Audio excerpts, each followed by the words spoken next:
اور یوکرین میں فوجی آپریشن کا پہلا مرحلہ مکمل ہو گیا۔ روسی وزارت دفاع کے مطابق مشرقی یوکرین کے ڈونباس خطے پر مکمل توجہ مرکوز ہے۔ علیحدگی پسندوں نے لوہانسک کے 93% علاقے پر قبضہ کر لیا، جبکہ ڈونیٹسک کے 54% علاقے پر قبضہ ہو چکا ہے۔ یوکرینی افواج کی جنگی صلاحیت کو کافی حد تک کم کر دیا، یوکرین کی فضائیہ اور بحریہ کو مکمل طور پر تباہ کر دیا، آپریشن ہلاک، جبکہ 3825 فوجی زخمی ہوئے ہیں۔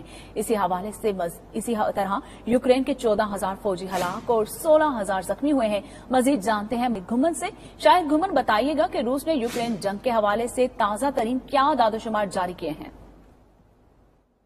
جی بالکل، روسی وزارت دفاع کا کہنا ہے کہ یوکرین میں فوجی آپریشن کا پہلا مرحلہ مکمل اور اس کے مقاصد پورے کر چکے ہیں اور یہ آپریشن پلان کے مطابق جاری ہے۔ روسی جنرل اسٹاف کے نائب سربراہ کرنل جنرل سرگئی روڈسکوئے اور وزارت دفاع کے ترجمان جنرل ایگور اوناشینکوف کا یوکرین میں روس کے فوجی آپریشن کے 1 ماہ مکمل ہونے پر بریفنگ دیتے ہوئے کہنا تھا کہ یوکرین کی مسلح افواج کو شدید نقصان پہنچا ہے۔ یوکرین کا ایویشن اور فضائی دفاعی نظام تقریباً مکمل طور پر تباہ ہو چکا ہے، جبکہ بحریہ کا مکمل وجود ختم ہو گیا ہے۔ ان کا کہنا ڈونباس خطے پر مکمل توجہ مرکوز ہے۔ ڈونباس کا زیادہ تر حصہ پہلے ہی آزاد ہو چکا ہے۔ انہوں نے یوکرین میں روسی فوجی آپریشن کے دوران ہونے والی ہلاکتوں کے بارے میں تفصیلات جاری کرتے ہوئے کہا کہ بدقسمتی سے خصوصی فوجی آپریشن کے دوران ہمارے ساتھیوں کا بھی نقصان ہوا ہے۔ روس کے اب تک 1351 فوجی ہلاک اور 3825 فوجی زخمی ہو چکے ہیں۔